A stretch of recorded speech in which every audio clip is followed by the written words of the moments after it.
Бүгін бізде қонақта Әл-Фараби атындағы Қазақ ұлттық университетінің профессоры, этнограф, ғалым Тәттігүл Ерсаянқызы.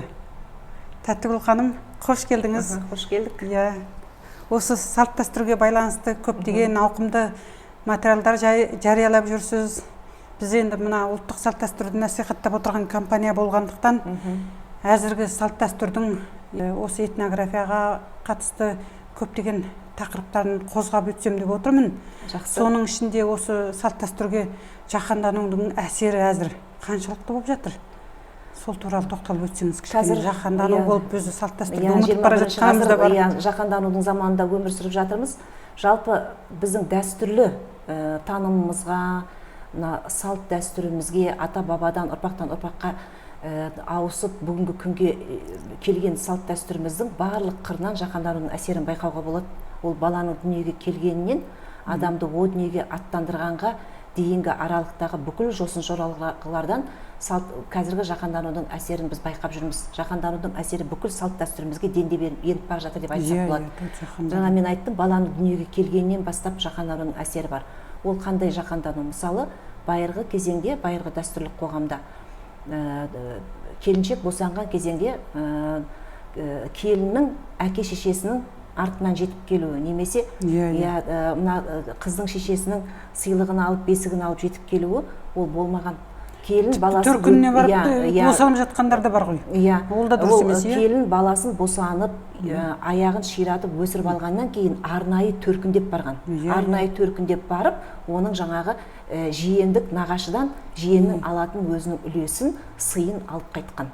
Ал енді қазіргі таңда нағаштан қырық серке деген, Ал енді мына жаһанданудың бұл әсері негізінен 21 емес 20 ғасырдың 70 жылдарынан басталған.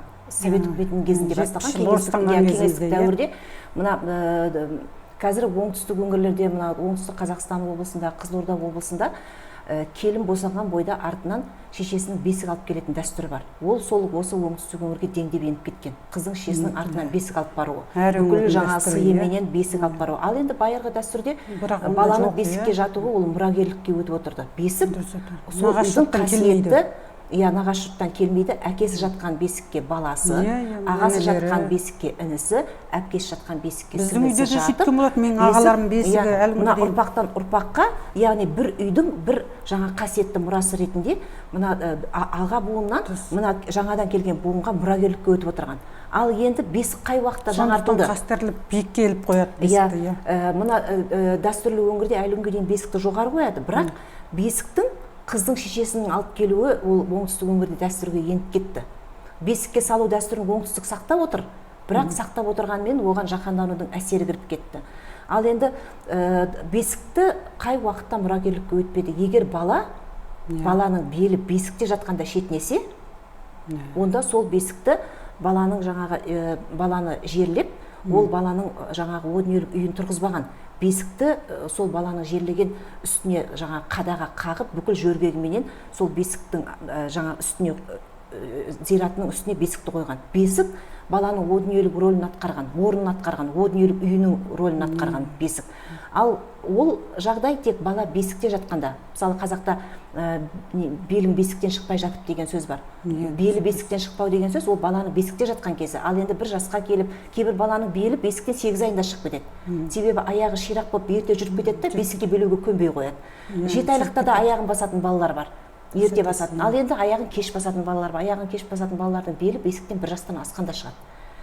1,5-ға дейін жататын балалар бар, әртүрлі. Егер бесікте жатқан кезінде ғана бала шетінесе, сол бесікті баланың зиратына алып барған. Ал беліден шыққаннан, белі бесіктен шығып кеткеннен кейін шетінесе, ол бесікке балалар жата берген әрмен қарайғы дүниеге келген балалар. Яғни бесік ол әркімнің өзінің үйінде бір мұрагерлік өтіп отырған дүние болған.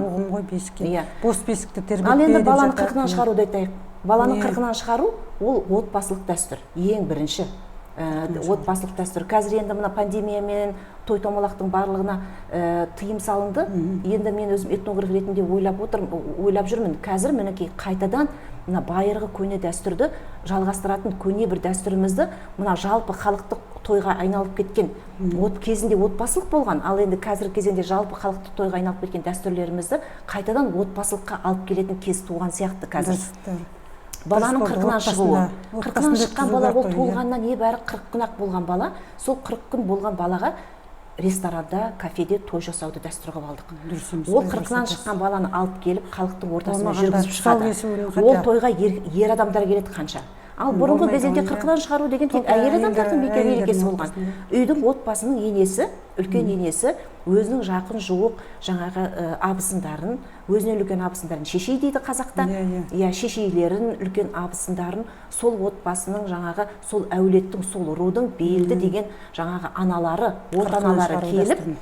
40-нан шығарып, жуындырып, оның 40 жаңағы қасық иә суын құйып. 40 қасық суын құйып, оның ішіне жаңағы күміс болса күмісін салып, теңгесі болса теңгесін салып, Күміс жаңағы білезік салып. тыштымасын да жасап, оны иттің жаңағы мойнына Іліп иә, жібереді. іліп жіберген жаңағы тәттілерді иттің мойнына іліп жүрген. Ит көйлегін, Иә, баланың ит ит көйлегін. көйлегін, Жаңағы неге иттің мойнына іліп жіберген? Қазақта ит жанды деген сөз бар. Иә. Бала ит жанды болсын.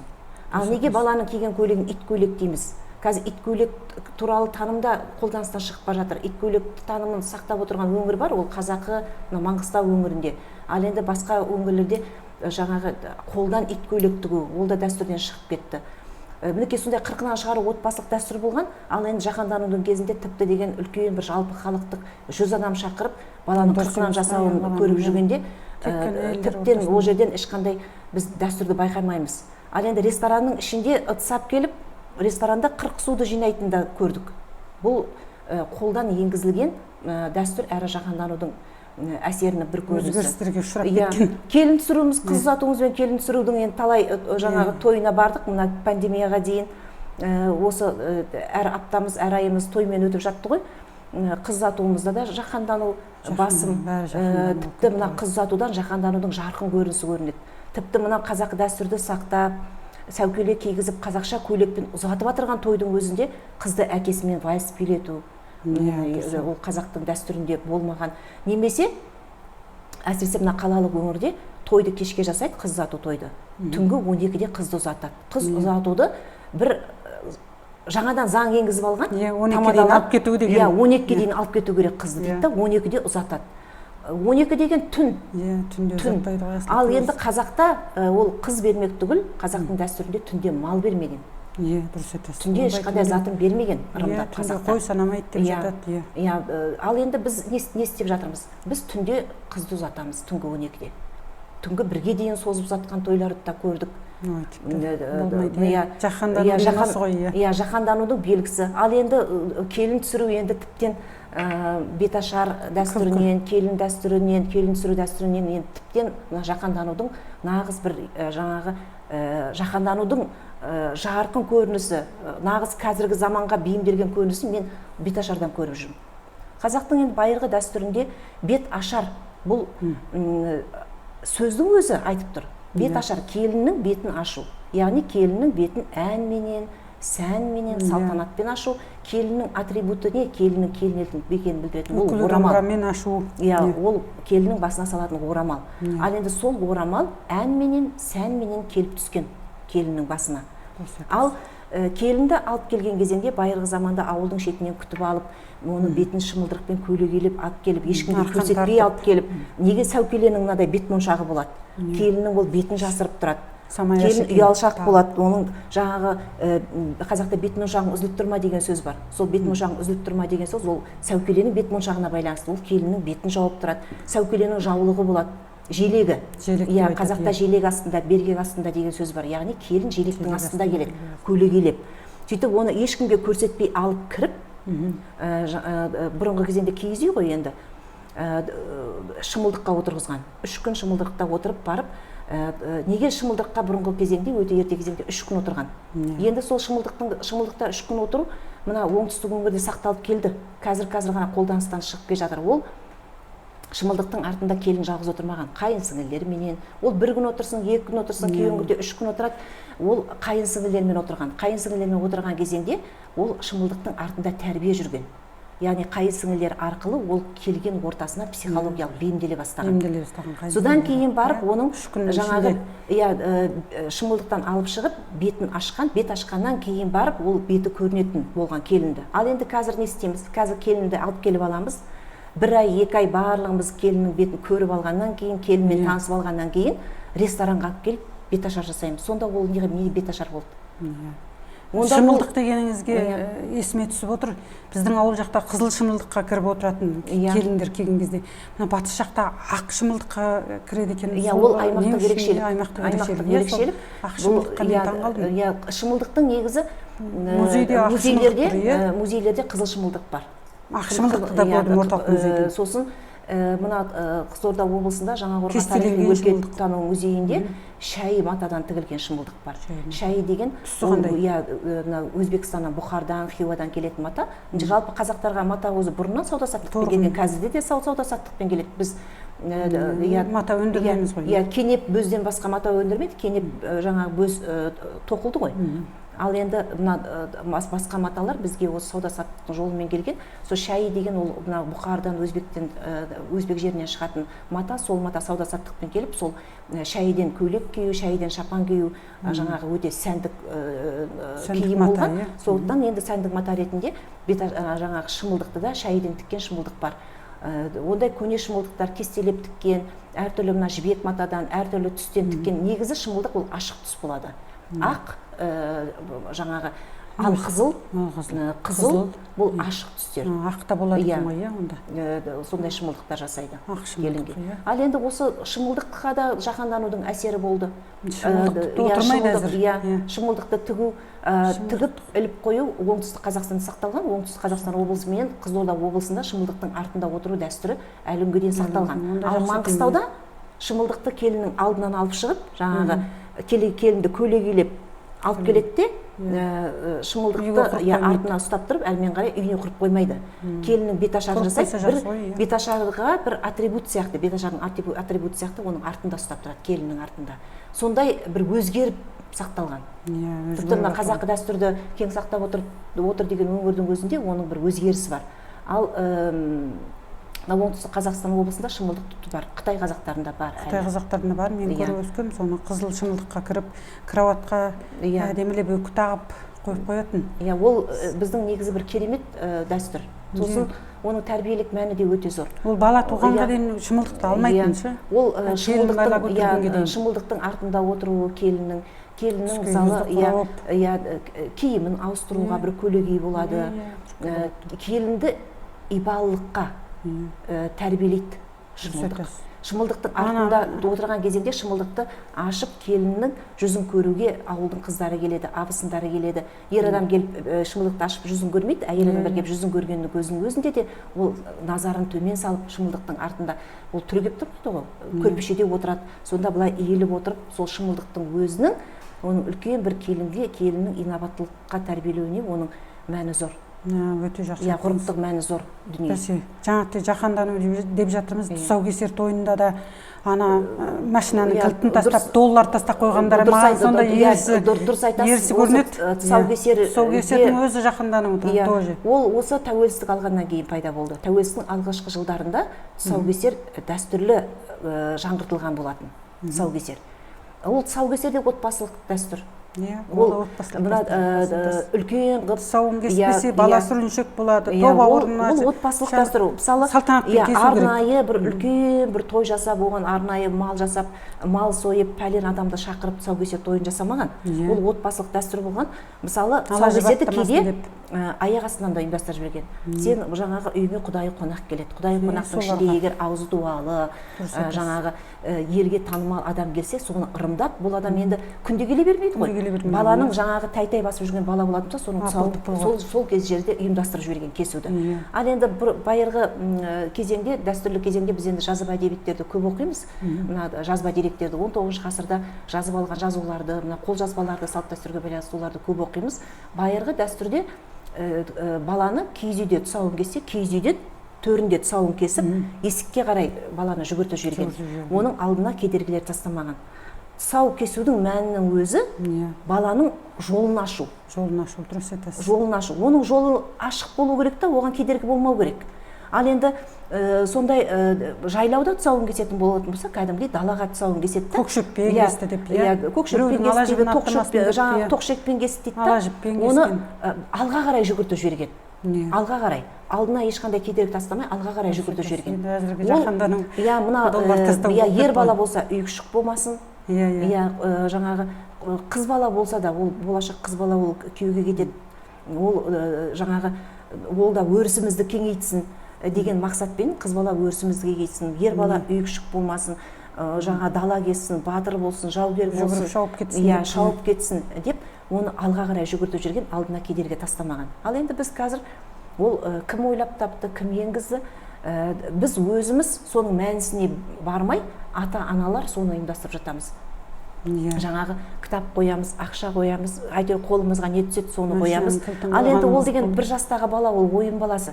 Келеді де, ана өзінің ойнап жүрген ойыншықтар емес ол баланың. Көріп жүрген дүниесі емес. Ол жаңағы қыз бала болса, оны ойнап жүрген қуыршағы емес. Бала болатын болса, оны ойнап жүрген жаңағы машинасы емес.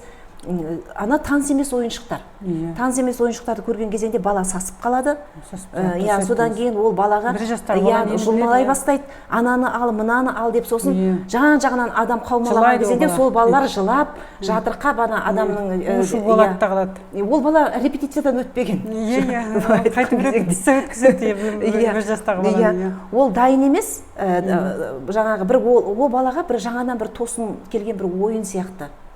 Сосын оны қалай ойнарын білмей, не ұстарын білмей, содан кейін ол ұстаған затын ақша ұстаса, ойбай бұл керемет бизнесмен болады, машинаның ұстаса тағы да бір бизнесмен болады, жаңағы кітап ұстаса, мінекей енді оқымысты болатын болды деп, біз өзіміз сол баланың жаңағы жасап жатамыз. Қолдан енгізіп алдық оны. Қазір енді тіптен дендеп кетті. Енді мына той томалақтың тоқтауына байланысты отбасылық дәстүр болып қайтып келсе, бұл әрістің бір қайыры болады деген. Бұл отбасылық дәстүр негізі. Баланы қырқынан шығару, тұсау кесу. Тұсау кесуге ер адамдар да, әйел адамдар да қатысқан. Ал енді мынау қырқынан шығару, ол тек әйелдердің мерекесі. Ал бізде не болады? Шілдеханаға да ер адамдар келеді, тұсау кесуге де ер адамдар келеді. Мен ана ер адамдардың келіп отырған ер адамдарға қарап өзім ұялам. Дұрыс айтасыз. Ана қырқынан шығару деген кезіңізде рас ана ит көйлектің дәстүрін көп адам білмейді. Оны кім көрінгенге лақтыра салып тастай салатын ит көйлекті сондай періштелер баланың қасында жүреді деп 40 күнге дейін. Атқа жауға шапқан кезде батырларымыз сол кеудесіне салып жүреді. Тіпті әйел бала көтермей жүрген әйелдер сол ит көйлекті сұрап алады екен. Сонда бала көтерем деп. Сонда анасы оны тіпті бүтіндей бере салмай жыртып бір бөлігін береді екен. Ол өте жақсы дәстүр. Сол ит көйлектің дәстүрі өте жақсы. Мән жатыр. Бала ол дүниеге келген жаңа адам. Ол бір адам. Байғанда кішкентай тұлға. Ал енді оның алғашқы киген киімі. 40 күнге дейін періштелер өмір сүреді дейді қасында. Баланың мысалы алғашқы алынған тырнағын, алғашқы алынған шашын адам баспайтын жерге көмеді, немесе сақтап қояды. Тіпті ана 7 жаста түсіп қалған тісінде мына шілде су дейді, алғашқы жуындырған суын сақтап қойып, баланың үсті қышыма болған кезеңде сонымен сүртеді. Ал енді көйлек ол баланың әбден иісі сіңген, сосын ана баланы қойдың майымен сылайды ғой, сонда қойдың майы сіңген ол көйлек, алғашқы киген көйлегі баланың. Сосын ит көйлек, егер баланың жаңағы әйелдің баласы тұрмай жүріп немесе ұзақ көтермей жүріп көтеріп барып сол бала туылса, ол балаға ит көйлекті көп жасаған қария әженің көйлегінің етегінен тіккен. Мына көйлектер бар ғой, жаңағы бөзден, шыттан, сисадан тігілетін көйлектер баланың денесіне жұмсап, сондай жаңағы үлкен қарияның көйлегінің етегін кесіп, немесе ескі көйлегінен тіккен. Тіпті мына аталарының жейделері ескірген жағдайда ырымдап, соның жасын берсін деп, сондай ит көйлекті тігіп кигізіп, содан кейін оны қырқынан шығарып шешкен кезеңде бала көтермей жүрген әйелге немесе жаңадан түскен келінге ырымдап берген. Мінекей сен енді әрмен қарай үбірлі-шүбірлі бол, бала көтеріп бала ту, сөйтіп осында жаңағы өзім біздің ұрпағымызды кеңейттіп, жаңа туған келінге берген ырымдап. Ал енді үйінде сандықта сақтаса баланың киімін, сандықта сақтаған жағдайда әкесі ұзақ жерге жол жүрсе, ұзақ жаққа жол жүрсе, сол ит көйлекті, баланың ит көйлегін берген, соны кеудесіне салып кеткен, ана несінің ішіне, күпісінің ішіне, немесе ол ит көйлек деген өзі кішкентай ғана ғой, тіпті мына жейдесіне тігіп берген, көктеп жейдесіне көктеп тігіп тастаған. Бұрынғы жаугершілікке бара жатқан кезеңде, алыс жолға бара жатқан кезеңде, даудамайға барған кезде де соны алып барады екен. Нені білдіреді? Оның сенің артыңда балаң қалды үйде. мына иткөлік бір жағынан сенің сағынышы, балаңның иә. иісі сол үйімізге аман есен орал орал деген деген. мағынаны білдіреді. Ол оның иткөліктің танымында үлкен мән жатыр. Көптеген ырым тыйымда жатыр. Жалпы мына қазақ халқының болмысы біздің дүние танымымыз жатыр иткөлікте. Жаңағы иткөліктегі бала көтермей жүрген әйелдерге береді дегенге қарағанда тіпті ырымшыл кемпірдер ана тұсау кіндік кесу дәстүрін жасайды ғой. Сол кезде кіндіктің бір бөлігін етпен қуырып ана әйелге жегізеді екен, бала көтермей жүрген әйелдерге. Енді байырғы кезеңде әйелдер үйде босанды ғой. Үйде босанды. Мына көшпелі заманда мына дәстүрлі мына маусымдық қонысқа көшіп қонып жүрген заманда біз оны дәстүрлі қазақ ауыл дейміз. Сол кезеңде әйелдер үйде босанды. Оны арнайы мына халықтық акушерлік білім меңгерген қария аналар болған. Оны қазақтар аққол деген, аққол ана деген. Яғни қолы ақ деген оның. Сол ырымшыл кемпірлер кіндік кеседі. Мына баланы тудыртып алады, тағы кіндігін кеседі. Соған маманданған, оны халықтық білімін білген. Біздің қазақтың байырғы қазақ ауылында сондай үлкен емшілер болған. Мына өсімдіктің, малдың өнімдерін, табиғаттың өнімдерін, бүкіл өсімдіктің емдік қасиеттерін білген, сонымен түрлі ауруларды емдеген халықтық білімменен, халықтық білімді игерген үлкен емшілер болды. Сол сияқты келіндерді тудырып алуға тәжірибесі қалыптасқан арнайы қария аналар болды. Солар ғана кіндік шеше болады. Шақыртқан, арнайы шақыртқан келінді босандыруға. Олар келінді үйде босандырып алған. Ол бір жағынан кіндік шеше болып саналған. Ал енді қазіргі кезеңде мына кіндік шеше, кіндік әке деген бұл да жаһанданудың әсерінен пайда болды. Жап-жас кеше ғана үйленген 25 жастағы қыз бен жігіт жолдас балаларының жаңа кіндік әкесі, жолдас балалардың балалары босанса, соған кіндік әке, кіндік шеше болып жатыр. Ол да жаһандану дұрыс еттіңіз. Әрине сенің жора жолдасының баласы сенің де балаң, бірақ ол сен оған кіндік шеше болмайсың. Сен оған кіндік әке болмайсың. Сен оған әке шеше боласың. Ал бірақ сен оған кіндік әке, кіндік шеше деген сөзді таңу, ол да мына жаһанданудан келген дәстүр ме деп санаймын. Ал енді кіндік шеше деп отырғанымыз, ол сені босандырып алып, сені кіндігіңді кескен әйел, ана. Бір ауылда сол нені білімді меңгерген әйел болған. Сол келіндерді босандырып ала берген сол ауылда, байырғы кезеңде.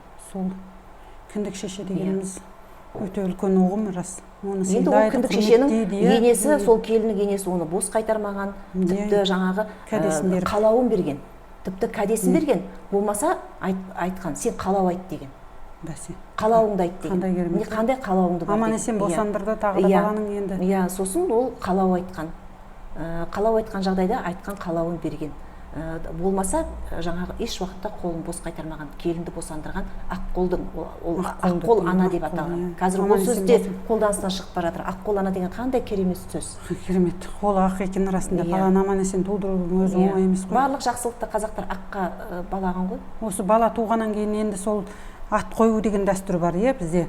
Сол ат қоюдың өзі әзір жаһандану кезінде өзгеріске ұшырап жатыр. Оған деген көзқарасыңыздар ат қою деген. Дұрыс айтасыз, ат қою жалпы мына тарихи дәстүрлер, тарихи кезеңдерде де өзгеріп отырған. Тарихи кезеңдерде. Мысалы, мына исламға дейінгі кезең дейік. Исламға дейінгі кезең, байыр ол түркі кезеңі, түркі кезеңіндегі есімдер негізінен түркі сөздері болған.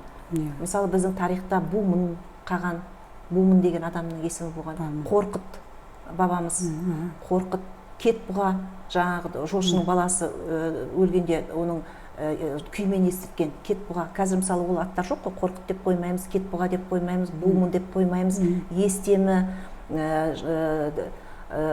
осындай аттар болған. Естемі деген атты да қоймаймыз, олар байырғы түркі есімдері. Ал енді мына 960 жылы ресми түрде біз ислам дінін қабылдадық, 10 ғасырда. Ал енді бізге ислам діні келді. Ислам діні негізінен 8 ғасырдың ортасында келеді, 750 жылдары. 2 ғасыр бізде үгіт насихат жүреді. Қожалар, осы араб шығу тектер арабтар ғой, сунақтар, қазақ халқының құрамында шығу тегі арабтар, олар алып келді ислам есімін. Сөйтіп ислам есімі бірте-бірте 8 ғасырдан бастап бірте-бірте қойыла бастады. Ал енді ислам діні келгеннен кейін байырғы түркі есімі мен ислам есімі бізде қатар жүрді. Мысалы қазақтық хандығының алғашқы негізін қалаған Жәнібек пен Керей. Жәнібек дегенде түркі есімі, Керей дегенде түркі есімі. Осы Жәнібек ханның мына түркі есімімен қатар Бусағит, Әбу Сағит деген ислам есімі де болған. Екі есімі болған. Екі есімді қатар алып жүрген. Жазба деректерде оны айтады. Рабия дейміз, бәрі сол Хорезмнен аттар ғой. Ислам діні келгеннен кейін сол ислам дінімен бізде түркі есімдер қатар жүрді. Ал енді қазақ хандығы құрылғаннан кейін мына қазақ тілі, мына қазақ тіліменен байырғы түркі тілінің ұштасуы негізінде жаңа есімдер пайда болды. Мысалы, бай деген жалғасы бар.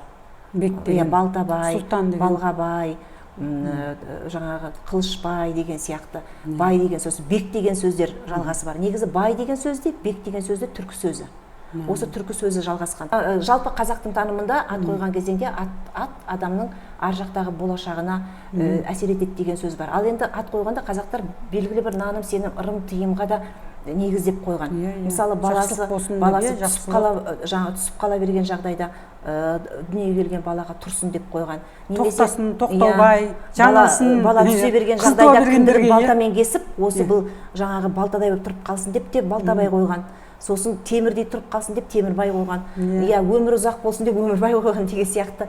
Ал енді бұл қазақы жаңағы қыз туа бергендерге жаңылсын деп қойған деген сияқты. Бұл дәстүрлі қазақ ауылында. Сосын ат қоюдың өзі бұрынғы байырғы кезеңде шаруашылықпен де байланысты болды.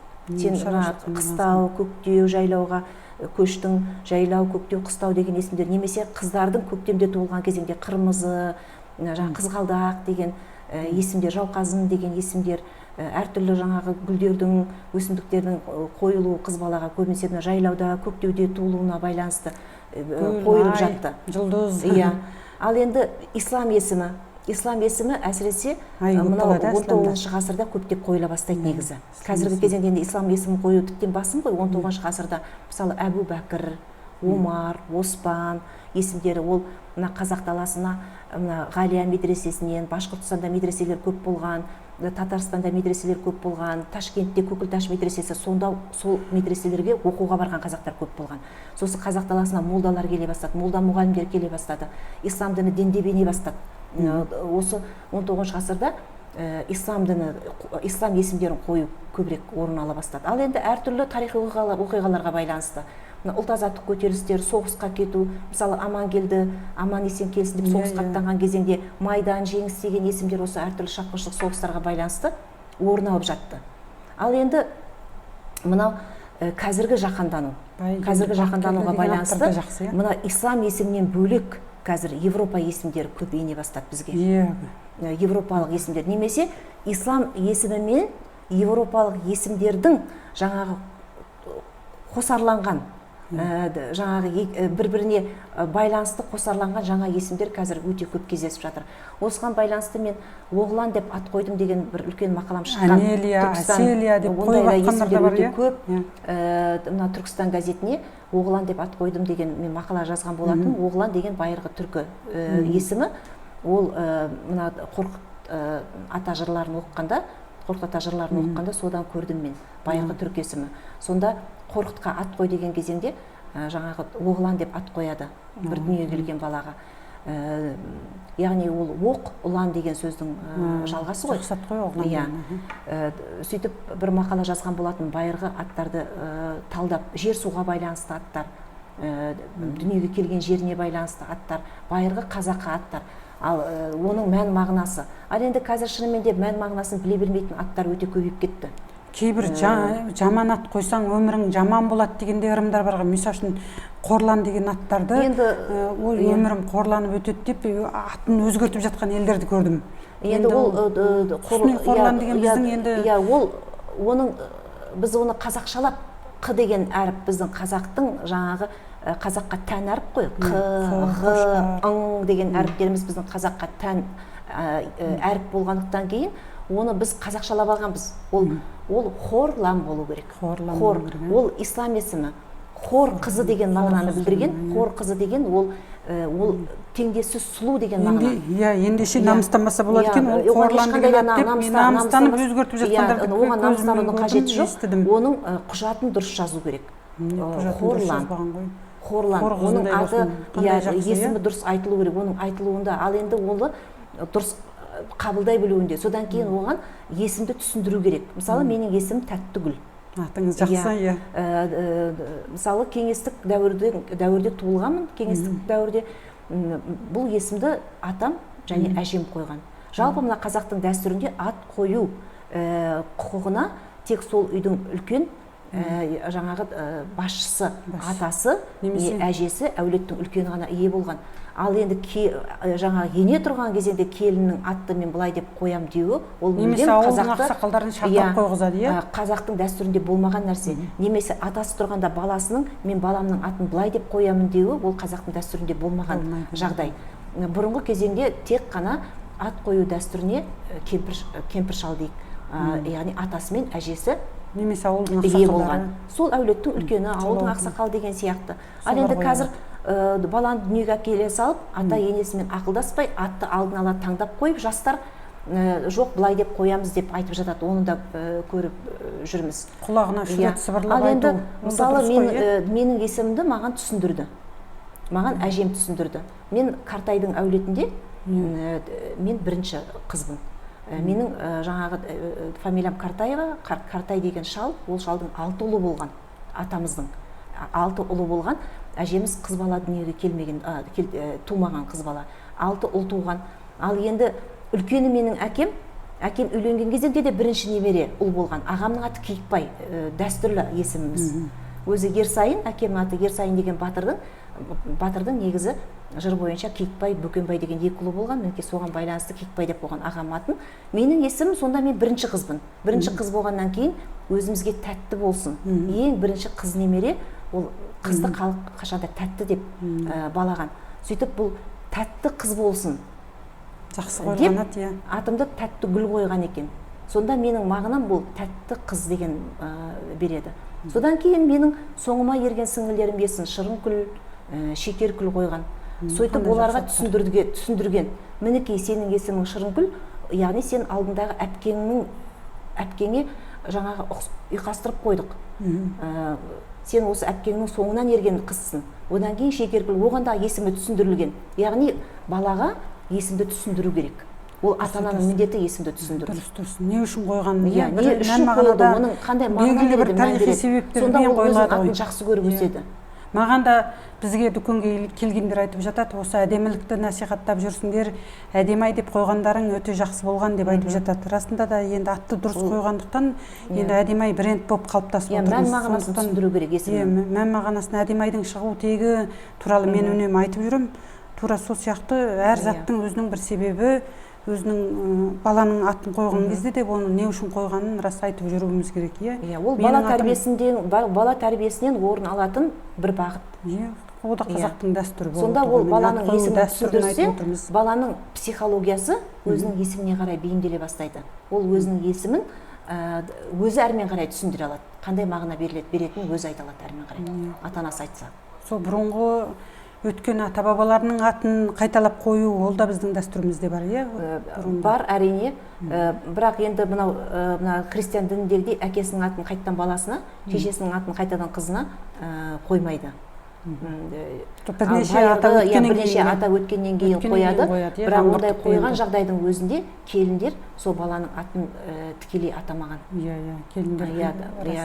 Келіндер оның атын атасының атын атамау керек. Сонда өзінің баласының атының өзін келіндер атамай басқаша атаған. Себебі ол байырғы бұрынғы бір енесінің аты, бұрынғы бір аталарының аты болатын болса, ол атты баланы шақырып, үлкендердің көзінше баланы атымен шақырып тұрғаны, ол сенің атаңның атын айтып тұрғандай, немесе енеңнің атын айтып тұрғандай көрінетін болғанда, сонда келіннің өз туған баласына балама ат ойлап тапқан. Сөйтіп онда қайталамау да керек екен ғой, өйтіп, иә. Бұрынғы ата-бабалардың атын қайталаса, онда баласының атын шақыра алмай қалады екен. Мүмкіндігінше қайталамау керек. Осы салт дәстүрлердің енді аймақтық ерекшеліктерін тағы да бір тоқталып өтсеңіз. Енді қазақтың жері ұланғайыр, мына шығыстан батысқа дейін құстың қанаты талатын үлкен бір аймақты иемденіп отырмыз. Ал енді осы қазақтың біздің дәстүрімізде, салт дәстүрімізде жалпы мына аймақтық ерекшеліктің болуы бұл біздің жеріміздің кеңдігіне байланысты. Егер біз тығыз ғана бір жаңағы территориясы шағын мемлекет болып, халық өте тығыз қоныстанған болсақ, салт дәстүрімізде ондай бір айырмашылық болмайтын еді. Ал енді мына шығыстың өзінің бір дәстүрі бар. Мына тіпті сөздерінде жаңағы шымылдық сияқты, батыста қызыл шымылдық, батыста мысалы қызыл шымылдық, оның көлемі де кішірек болады. Оның көлемі де кішірек болады, ол бір қабырғаға келмейді тұтуға. Ол бір атрибут, келіннің артынан ғана ұстап жүретін атрибут ретінде сақталған. Ал енді оңтүстікпенен Қызылорда облысында қабырғаның размерін алады. 5 метр бола ма бір қабырға, 6 метр бола ма сол қабырғаға тігеді шымылдықты арнайы. Сосын ол шымылдық өзінің қызметін атқарады. Бір балалы болады келін, шымылдық өзінің қызметін атқарады, келін ол үйге сіңеді. Содан кейін бар ол шымылдықты алып, ол шымылдықты әрмен қарай перде тігеді. Ысырап болмайды ол. Бесікке жаққыш болады, немесе масахана тігіледі одан. Әрмен қарай одан да басқа нәрсе жасайды. Ал енді аймақтық ерекшелік тағы да баланың дүниеге келуінен адамды о дүниеге аттандыруға дейінгі дәстүрлерде аймақтық ерекшелік кездеседі. Мысалы, оңтүстік шығыста Алакөлден әрмен қарай дейік, Талдықорғаннан әрмен қарай шығысқа дейін бір адам қайтыс болған кезеңде сол үйдің ер азаматтары таяққа сүйеніп тұрады. Кетпеннің, күректің сабын жұлып алады да, немесе жаңа ағашты кесіп бір сырық жасайды да, таяқ жасайды да, сол таяққа бетіп иектеріне тигізіп таяққа сүйеніп тұрады. Ал енді қазақта таяққа сүйенбе деген дәстүр бар, немесе жағыңды таянба дейді мынадай дәстүр бар. Ол осы жағыңды таянба деген жаңағы таяқты бетіп жағыңа ұстап тұрма деген дәстүр сонымен байланысты. Негізі ол дәстүр өте ерте кезеңде болған. Өте ерте кезеңде болған дәстүр, соны қазір мына шығыста сақтап отыр. Қазақ жерінің басқа өңірінде ол жоқ. Сосын ер адамның жылап кіруі осы мына шығыс дәстүрінде батыс пенен оңтүстікке мына Қызылорда облысынан әрмен қарай сырдың төменгі ағысынан мына Сырдария ауданы, Жалағаш ауданынан әрмен қарай қазақ жерінің батысына қарай ер адамның жылап кіруі жоқ. Ал енді мынау шығыста ер адамдар бауырым деп жылап кіреді. Көзінен жас шықпаса да соның имитациясын жасайды. Жылаудың имитациясын ер адам жасайды. Бұл шығыстағы дәстүр. Ал енді қазақ жерінің батысында ол дәстүр жоқ. Ал енді керісінше мына оңтүстік шығыста немесе солтүстікте келіннің сәлем салуы, сосын қайын сіңлілеріне ат қоюы сақталмаған. Ал енді мына сырдың төменгі ағысы мен қазақ жерінің батысында келіннің сәлем салу дәстүрі ол міндетті түрдегі отбасылық мына дәстүр. Отбасылық кәдімгі әдетке айналған дәстүр деп айтсақ болады. Тіпті ол келіннің сәлем салу дәстүрінің ол жақта жаңағы қатты сақталуының өзі тіпті мына ет тамақ жеп отырған кезеңде сіз егер үлкен абысын болсаңыз кішкентай ыдысқа сыбаға саласыз. Сыбаға салып, анау төменде отқан жас келінге қарай ұсынасыз. Жас келін орнынан тұрып сізге бүйтіп иіліп жаңа рахметін айтады. Ал енді осы келіннің сәлем салуы табақ алу дәстүрінде бар. Табақ алу дәстүрде осы сырдың төменгі ағысымен батыста сақталып қалып отыр. Қазақ жерінің басқа өңірінде ол сақталып қалып отырған жоқ. Табақ алу дәстүрі. Ал енді осы дәстүр жоқ өңірлер бұны басқаша түсінеді. Табаққа сәлем салу деп түсінеді. Ол табаққа сәлем салу емес. Табаққа қалай адам сәлем салады? Ол адамға сәлем салып тұр. Келін, ол бұрынғы, бұның тамыры, ол байырғы дәстүрлі қазақ ауылында жатыр. Байырғы дәстүрлі қазақ ауылында үйге қонақ келген кезеңде келіндер далада қазанда ет тасады. Ет тасады. Етті дайындап береді. Ет қазақтың ең басты тағамы. Етті дайындап береді, киіз үйге кіргізіп береді. Сосын сол үйдегі үлкен абысы немесе енесі қымызды құйып береді. Жас келін үйдің сыртында жаңағы тамақты дайындап үйдің сыртында жүреді жас келін. Ал енді үлкен кісілермен ене отырады. Ал енді тамақ желініп болған кезеңде, тіпті тамақ желініп жатқан кезеңде бір ыдысқа келген қонақ салып, сырттағы келіндерге деп сыбаға жібереді. Сырттағы келіндер тіпті ол адам көрмей тұрса да далада тұрып соны сәлем салып алады. Ол айтқан рахметі. Ал енді келіндер дастарханды жинауға кірді. Жинауға кірген кезеңде қазақтың келінінің тамақ жеп болдыңыздар ма, ас дәмді болды ма, тағы да тағам жейсіздер ма, табақты ала берейін ба деп келіннің сөйлеуі, ол әбестік. Иә. Ал енді келген келін үндемей ғана табақты алған кезеңде үлкен кісі табақты ұсынған кезі үлкен кісінің алып бергені ол келінге айтқан рахметі. Ал енді келіннің табақты иіліп сәлем салып алғаны, ол үйге келген қонаққа менің қолымнан дайындаған астан дәм татқаныңыз үшін рахмет дегені. Яғни келіннің осы иіліп сәлем салғаны үлкен кісіге айтқан рахметі. Себебі бұрынғы кезеңдегі келіндердің тамақ алдыңыздар ма, рахмет, сіздер үшін дайындап едім, осы ішіп жегендеріңізге рахмет деп келіннің сатырлап сөйлеп тұрғаны, ол әрине әбестікке саналған. Сосын енесі отырғанда, үлкен абысын отырғанда жас келіндердің сөйлеуі, тақылдап тұруы әбестікке саналғанда, ол келіп сәлемін салған кезеңде келген қонаққа айтқан рахметі. Керемет. Жаңағы аймақтық ерекшелік дегенде мына құдағи жүзікті батыста ғана көп енді ол сақтап қалып отыр. Батыс бірақ шығыста жоқ. Шығыста жоқ, ол жойылып кетті. Ол құдағай жүзік, бір жерде құдағи жүзік дейді. Ол да мына тілдік ерекшелікке байланысты. Негізі батыста мына сырдың төменгі ағысында құдағай. Негізі сөзі құдағай ғой, құдағи емес, құдағай.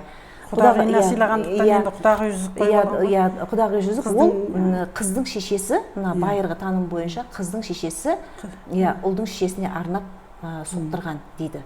Құдағи жүзік негізі мына саусақты түгел енесіне. Қыздың енесіне түгел жауып тұрады. Оның да мәнісі бар. Оның әр заттың өзінің мәнісі бар. Зат арқылы сөйлеген адам, қазақ халқы ою өрнек арқылы өзінің айтатын сөзін берген. Мысалы ой өрнек арқылы. Ана құдағи жүзік мысалы 4 саусақты жауып тұрады. 4 саусағың сенің жуылмайды ғой. Иә, бірге жүреді. Яғни мынаның 2 саусақ бірдей киіледі деңіз. Кейде 2 саусақ бірдей киіледі. 2 саусаққа бірдей киілуі құдағи жүзікті 1 саусаққа киілетін де бар, 2 саусаққа киілетін де бар. Бірақ неше саусаққа киілсе де ол мына саусақты түгел жауып тұрады қолдың үстіне. Яғни мінекей менің қызым саған кетті, сенің отбасыңда осы бірлікті сақтасын. Себебі саусағың сенің бір ғой, бір қолдан шығып тұр ғой. Яғни менің қызым, мінекей әрмен қарай сенің келінің осы отбасының бірлігін сақтауға негіз болсын деген ниетпенен берген. Ол жаңа құдағайдың, қыздың шешесінің, ер баланың шешесіне жасаған аманаты, қызыл аманат берілген. Екі рудың бір-біріне деген достығы. Сосын ол жаңағы қыз аманаттан кетіп баратқан, сол аманатты бекіту. Сосын мына не арқылы, кәдеси арқылы туыстық қарым-қатынасты реттеу. Яғни ол құдағи жүзіктің өзінің атқаратын функциясы бар. Ол зат болса да. Ол заттың атқаратын функциясы екі құдағайдың арасындағы, сосын қыз күйеу бала осы төрттік жүйедегі қарым-қатынасты реттейтін функция. Яғни ол құдағи жүзіктің өзі оңайлықпен соғылмайды. Ол құдағи жүзікті тағып отырған ауыр. Ол тапсырыс бергенде де ол арзанға түспейді. Қыздың шешесіне кемі бір қойға түсуі мүмкін, ең кем дегенде. Ал енді зергер оған көп көз майы кетеді. Зергердің себебі оған көп күміс кетеді. Сосын құдағи жүзіктің мына ортасы қуыс болғандықтан кейін ішіне балшық толтырылған бұрынғы кезеңде. Содан ол ауыр болады. Неге ол ауыр болады? Қызым барды ма, тастай судай сіңсін. Оның да мағынасы бар жаңағы құдағи жүзіктің салмағының ауыр болуында. Үстінде ана бүршіктер, көздерінің, өрнектердің өзі өсіп-өнудің белгісі. Оған салынатын ою өрнектер, оның бәрінің мән мағынасы бар. Сондай жаңағы ол үлкен бір еңбекпен келген дүние, үлкен еңбекпен келген дүниенің қазақтар қадірін білген, яғни оны алып жатқан екінші құдағай қыздың шешесі, оның қадірін, мәнін білген. Әрмен қарай ененің тәрбиесіне түскен келін. Сол құдағи жүзік тағып отырған ауылдың кемпірлерін көрген кезде оның өте сыйлы адам екендігін қолындағы жүзігінен білуге болады екен. Яғни қызды шеше тәрбиелейді, шеше қызды тәрбиелейді.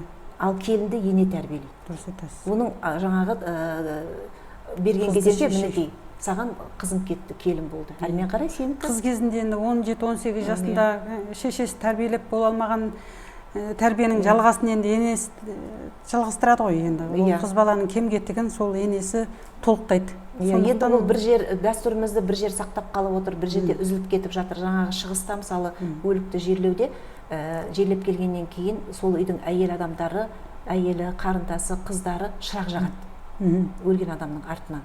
Ол жаңағы бейіттің басына ши алып келеді да, сол шиді жаңа күлге отырғызып, соған жаңа мақтаны құйрық майға шылап, соған шырақ жағады. Ал енді бұрынғы кезеңдегі шырақты негізі құйрық маймен жаққан. Сол мақтаға, сор мақтаға құйрық майда. Кейбір өңірде бар, кейбір өңірде жоқ. Шығыста ғана бар. Шығыста ғана емес. Ана дәстүрлі әдіспенен жаңа шырақ жағу, осы өлген адам өлгеннің артынан үйінде шырақ жағу 40 күнге дейін. Себебі оның мағынасы шырақ өшпесін, содан кейін адамның жаны бірден кетпейді үйден.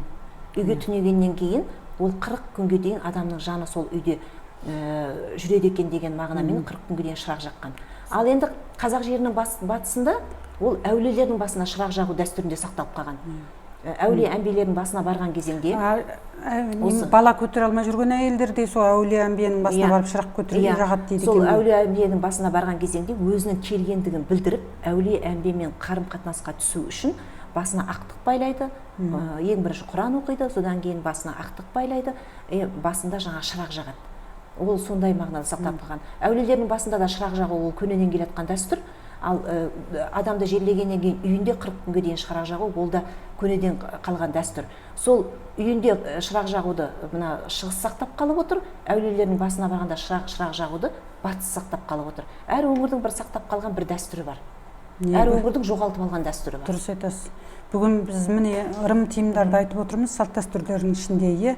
Осы ырым тиымдардың күнделікті өмірдегі алатын орны туралы айтып өтсеңіз. Енді қазақ өзі ырымшыл. Немен байланысты ол? Ырымшыл халықпыз. Ырым жасамайтын, немесе бір наным сенімге басылмайтын қазақ жоқ.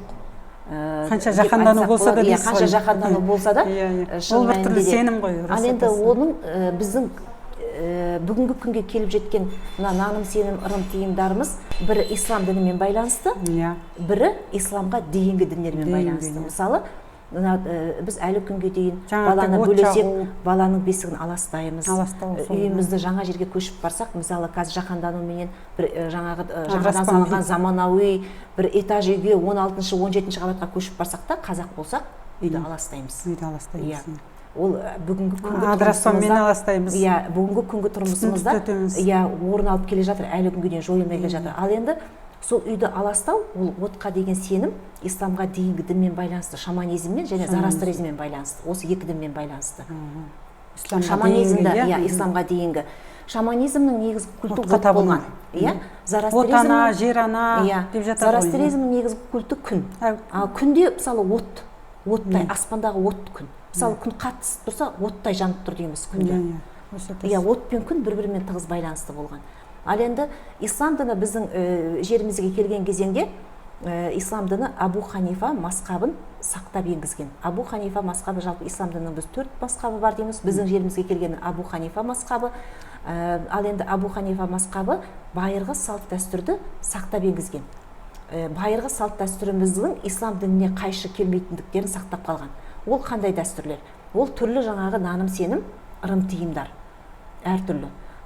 Соларды ислам дініне қайшы келмейді деген. Содан олар күнделікті тұрмысқа сіңіп кетті. Мысалы, домбыраға үкі тағамыз. Әлі күнге дейін қызды ұзатқан кезеңде жаңағы бас киімге үкі тағу, мынау қазіргі күнгі дәстүрлі әншілердің бас киімде үкінің болуы, қобызда үкінің болуы, домбырада үкінің болуы, бесікке үкінің ілуі, үйге үкінің іліп қоюы әлі күнге дейін тұрмысымызда келе жатыр. Үкінің жаңағы тырнағын бесіккеле де әлі күнге дейін үкаяқ деген әшекейді жасайды. Үкаяғымыз да бар, күнделік қолданыста келе жатқан. Бұл байырғы тотемизммен байланысты. Тотемизм деп отырғанымыз мына жан жануардың күшіне сену. Үкі ол қырағы құс. Ол түнде көзі көргіш. Сондықтан жын шайтандарды одан қорқады. Түнде оланады тардай нәрсені көреді үкі. Көзі өткір болатын болған түнде. Ол түн құсы. Ал енді соның өткірлігі, жаңағы үкінің қырағылығы, өткірлігі сол балаға дарысын деген жаңағы сенімменен үкіні қолдану біздің бүгінгі тұрмысымызға келіп отыр. Ал енді ол ислам дініне Құранның аяттар бар дейді ғой. Ол ислам дініне қайшы келмейтін наным сенім болып саналып отыр. Мысалы, қасиетті киелі деп есептейді ғой енді қазақ халқы. Мысалы, көз тиген баланы біз ит деген дейміз қазақта. Қазақта көз тиген деп тікелей айтпайды, ит деген дейді. Ал енді иттің бас сүйегіне жуындырған, ит аунаған жерге көз тиген баланы аунатып алған. Көз тиген баланы ит аяққа су құйып, соныменен ұшықтап алған. Иә, қазақта. Ал енді бұл дәстүрде ауылдық жерде әлі күнге дейін сақталып отыр. Қариялар, ауылдық жердегі қариялар осыны жасайды әлі күнге дейін. Мына көп деген біздің мына ырым сенімдеріміз исламға дейінгі дәстүрмен байланысты. Сондай-ақ, мысалы, ислам дініне қайшы келмейді деп енгізген дәстүр ол жоқтау айту. Адам қайтыс болғаннан кейін оның артынан жоқтау. Мысалы, әйелінің, қарындасының, қыздарының жоқтауы. Тіпті ер адамдардың да жоқтау шығарғаны бар. Мысалы, Бұхарбай кімді, Бөгенбай батырды жоқтау, Қабанбай батырды жоқтау деген ер адамдарды шығарған жаңағы қара өлеңдері бар. Ал енді бұл жоқтау айту, ол байырғы түркілік дәстүр болған. Байырғы түркілік дәстүр болған. Ал енді сол дәстүр ислам дініне кіріккен. Ал енді ислам діні мынау нағыз пайда болған ислам дінінің отаны деп табылатын, мысалы, Арабияда ондай жаңағы жоқтау айту, артынан бірнеше күн, 10 шақты күнге дейін жоқтау өлең айту, ондай дәстүр жоқ. Сосын мына 7 шелпек пісіру, біздің жаңағы 7 шелпек пісіруіміз, ол негізі бейсенбі күнге туралап жасалған, кейінгі кезеңде жұма күнге ауысқан. Ал енді 7 шелпек пісіруіміздің өзі қазақтың 7 деген қасиетті санымен, ол да күннің бейнесі. Күннің бейнесі, ол байырғы дәстүр келіп ислам дініне кіріп сіңіп кеткен. Ал ислам діні қалыптасқан елдерде бұл дәстүр жоқ. Сосын біздің экологиялық климатымызда салт дәстүрге өзі экологиямызбен де байланысты. Мысалы, адамды оң жақта бір күн түнеткен бұрынғы кезеңде. Астына сабан салып, ши салып, ши деген салқын болған.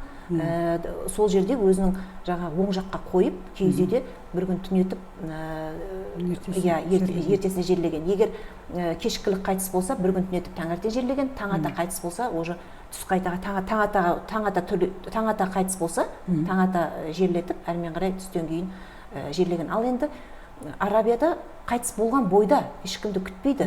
Қайтыс болған бойда адамды жерлейді. Содан кейін қайтыс болған адамды табытқа салады да, сол табытпен бірге мешітке қарай бар ынта жүгерімен жүгіріп келеді, өлген адаммен бірге. Сөйтіп мешітте жаназасын шығарады. Ал қазақта мешітке жүгіріп кірмек түгілі сенің үйіңе жүгіріп кіруге тыйым салынған. Ауылға жүгіріп деген тыйымдар бар ғой. Ауылға жүгіріп келген, ауылға жаңағы жүгіріп кірген адамды ауылдың ақсақалдары жазалаған, немесе оны жаңағы тәртіпке салған. Қаралы хабарды айтатын кездегене жау шапқан кезеңде, енді қазіргі кезеңде байланыс бар ғой, телефонмен барлығын хабарлайсың. Бұрын кезеңде телефон жоқ, жау шапты деп алыстан жүгіріп келетін болған. Сондықтан жаңағы жау шапқан кезеңде ғана жиналып үлгеру үшін адамдар, жиналып үлгеру үшін, етек жеңін жинау үшін, заттарын жинап, балаларын киіндіру үшін, сол үшін алыстан айғайлап келген хабарлар. Жау шапты деген тыйым содан қалған. Ал егер сен өтірік жау шапты қылып, өтірік өрт шықты қылып ауылға шауып келген, жүгіріп кірген адамды ақсақалдар жазалап тәртіпке салған, ауыл ақсақалдары. Ауылдыға кірдің ба, сен шетінен аттан түсіп, ауылға жақындағанда 5-6 үй, 10 шақты үй бір ауыл отырдың, ауылдың шетінен аттан түсіп атпен келген ғой. Киіз үйдің алдында атпен ойқастап тұру, ол жау шапқанда болған. Ал енді киіз үйдің алдына атпен кіру, ол көкпар ойынында болған. Өзінің белгілі бір тәртібі болған.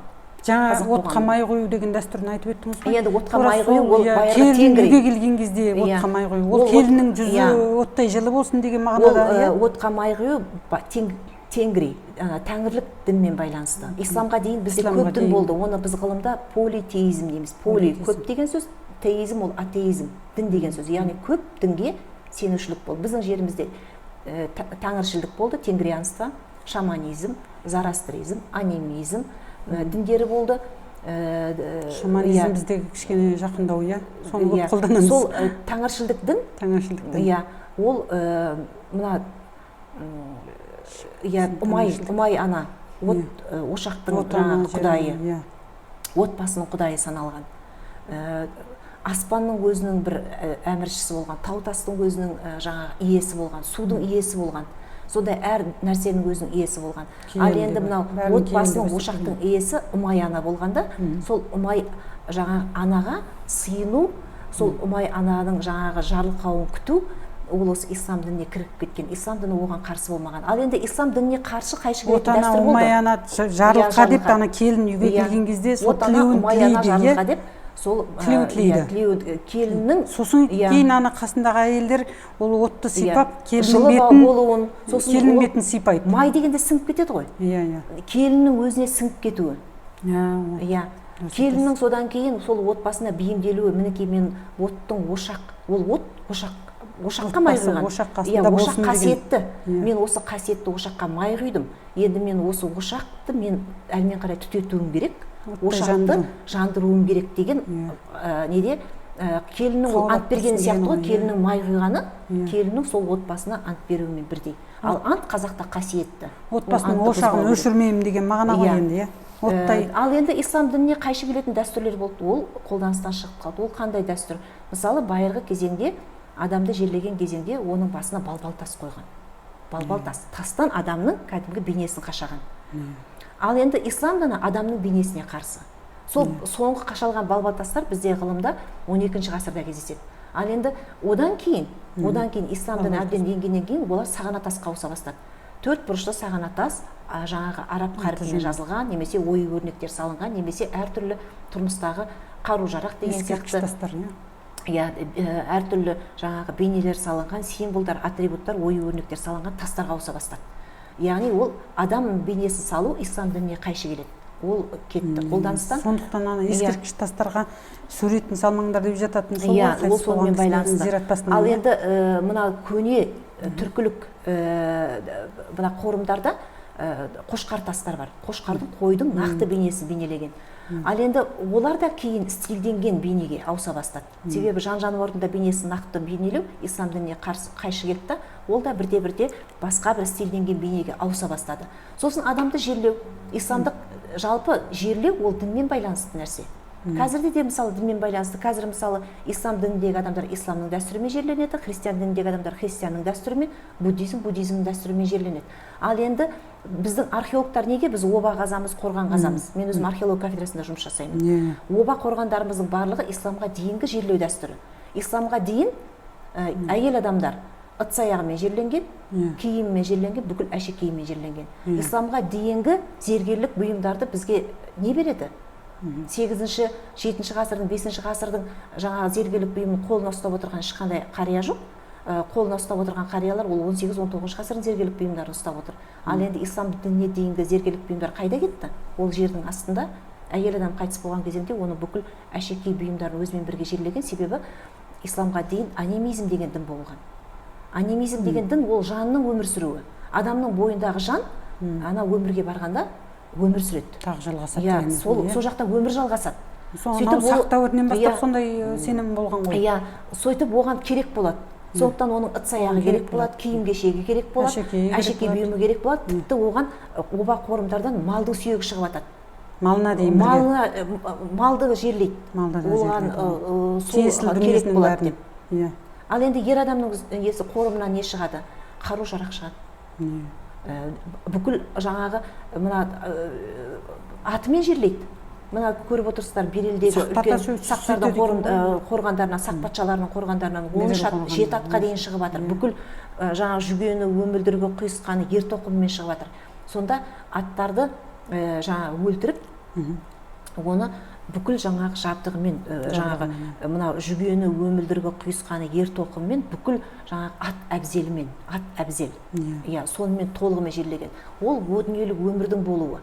Яғни сен бүгінгі күнгі жинаған бүкіл дүниеңді сен о дүниеге алып кететін болғансың. Ал енді исламдық дініне келгеннен кейін ол ислам дініне қайшы болды. Ислам дінінде сенің жинап терген дүниеңнің барлығы сенің артыңда қалады. Бала шағаңда қалады. Сен о дүниеге немен кетесің? Кебінмен кетесің, болды. Кебінмен кетесің. Оны жаңағы орайтын матаны ақ сүт дейді. Жаңағы сені жаңағы кебін дейді. Кебінменен кетесің. Қазақта кебін киген келмейді, кебенек киген келеді деген бар. Яғни кебін киген адам ол о дүниелік адам.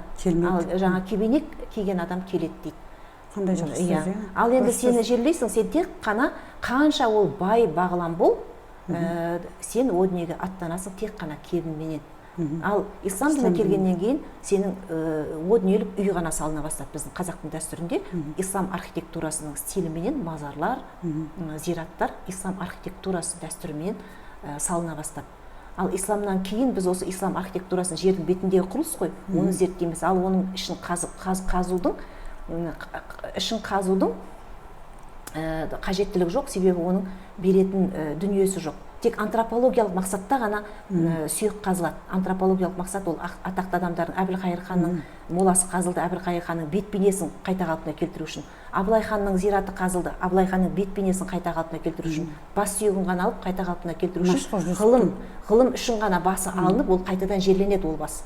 Ал археологтардың қорым қазған кезеңде оның ішінен бәрі шығады сүйекпен бірге. Ыдыс аяқ шығады, әртүрлі жаңа керамикалық ыдыстар, шаруашылық бұйымдары шығады.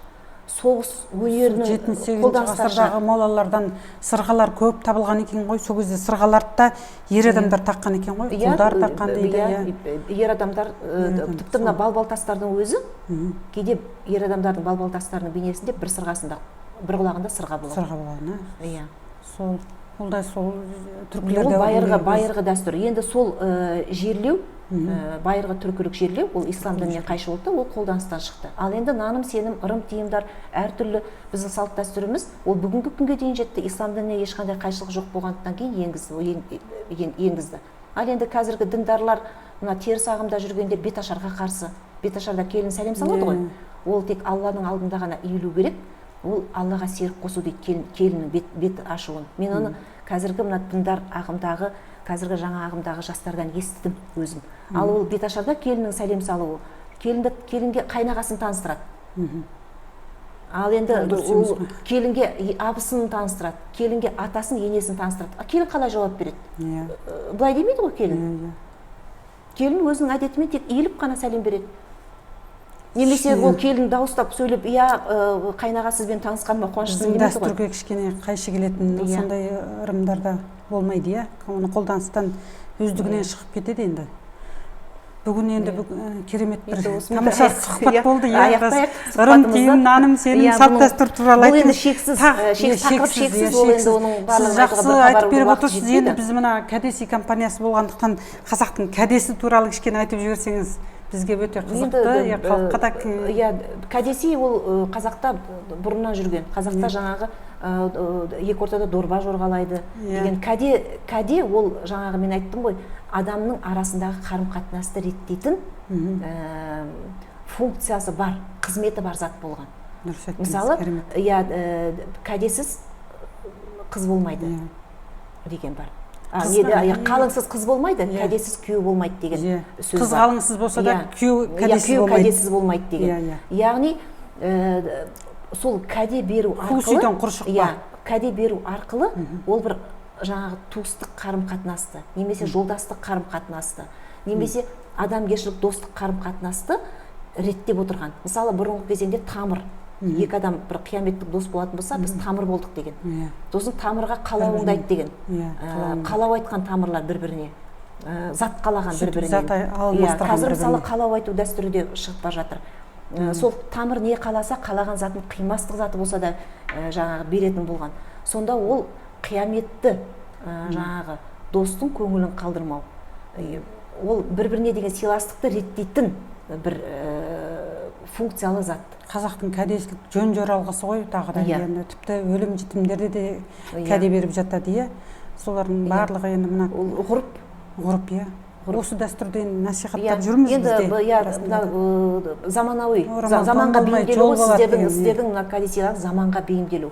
Бұл жалпы мына өзінің ұлттық ерекшелігі арқылы сый-кәдені дайындау, ол барлық мемлекетте бар.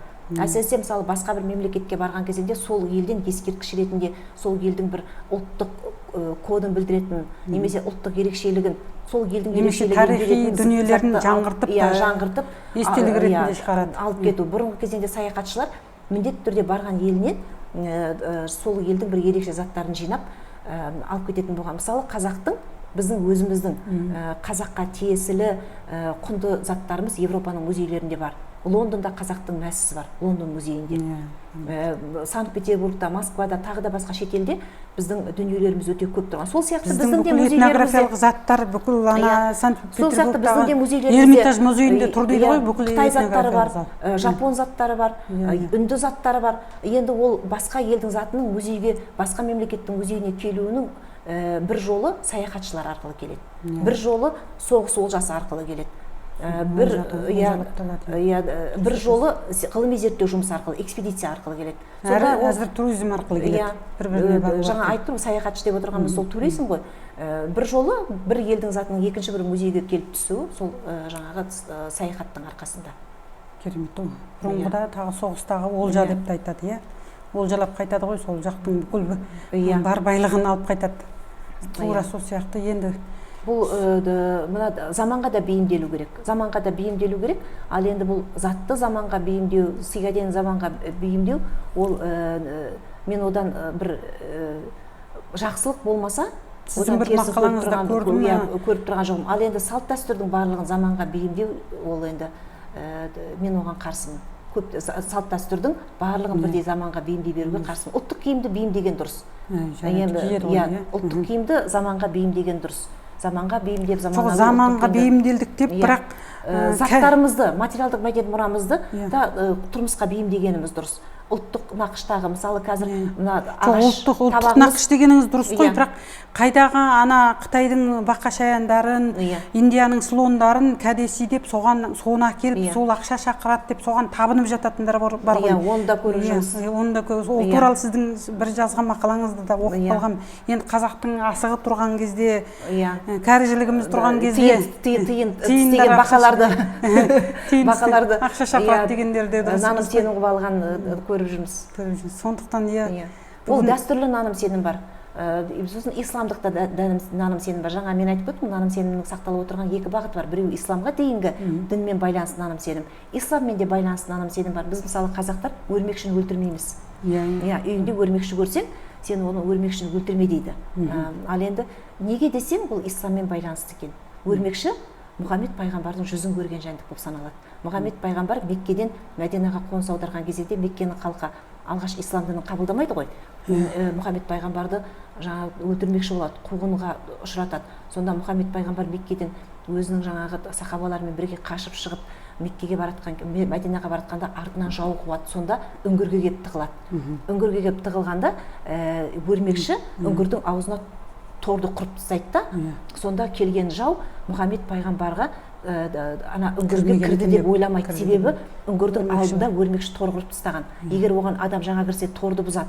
Ал енді бұл жерде тор тұрғанына қарағанда бұл үңгірге қанша уақыттан бергі адам кірмеген деп жау әрмен қарай кетіп қалады. Мұхаммед пайғамбар аман қалады. Сонда ол Мұхаммед пайғамбарды қорғаған жәндік екен. Сондықтан ол өрмекші қасиетті. Сондықтан қазақтар өрмекшіні өріп келе жатырса, сенің жаңағы үйіңе қонақ келеді деп өрмекшінің жаңағы өріп келе жатқан жібінен алып әрмен қарай жіберген. Бұның зияны жоқ жәндік. Шынымен де жаңағы зияны жоқ жәндік, ол әрмен қарай кете береді. Сол сияқты жыланды ақ қиып шығарған басына. Жыланды қазақтар өлтірмеген, үйге кірген жоқ. Ал енді неге? Ол да жыланды жаңағы өлтірмеуі, сол үңгірге кірген кезде де үңгірде жылан жатады. Ол да Мұхаммед пайғамбардың жүзін көрген жәндік. Соған байланысты. Даладағы жыланды өлтірген, иә? Далада жүрген жылан. Үйіне кірсе, ақтып шығған, енді жыланды да өлтірме дейді. Бірақ енді қазақта жыланның бас сүйегінен алынған әшекейлер бар. Соған қарағанда ол жыланды, ол даладағы жыланды өлтіргенге ұқсайды. Әйтпесе бас сүйекті қайдан алды? Жыланның бас сүйегін. Жыланның бас сүйегі салынған әшекейлер бар қазақта. Ал енді біз не нәрсені де оңынан бастаймыз. Киімнің өзін оң қолдан бастап ки дейді. Оңды құдай оңдайды деп. Үйден шыққан кезеңде аяғымыз оң аяқпен аттаймыз, үйге кірген кезеңде оң аяқпен атта дейді. Барлығын оңынан бастауымыз ол ислам дінімен байланысты. Ой, керемет. Бүгін бір керемет сұхбат болды, иә. Осымен сүбелі әңгімеңізге рахмет, иә. Салт дәстүр, ырым-тыйым, наным сенім барлығын айттыңыз. Тағы да айтылмаған дүниелер өте көп. Тыңдармандарды да біз жалықтырмайық, осыменен аяқтай хабарымыз. Жақсы. Иә, Тәттігүл Ерсайынқызы, бүгінгі келіп сұхбат бергеніңізге үлкен рахмет. Қазақтың осы ырым-тыйымдарын, наным сенімдерін, салт дәстүрімізді тағы да жалғасты насихаттай берейік. Аман болыңыз, сау болайық.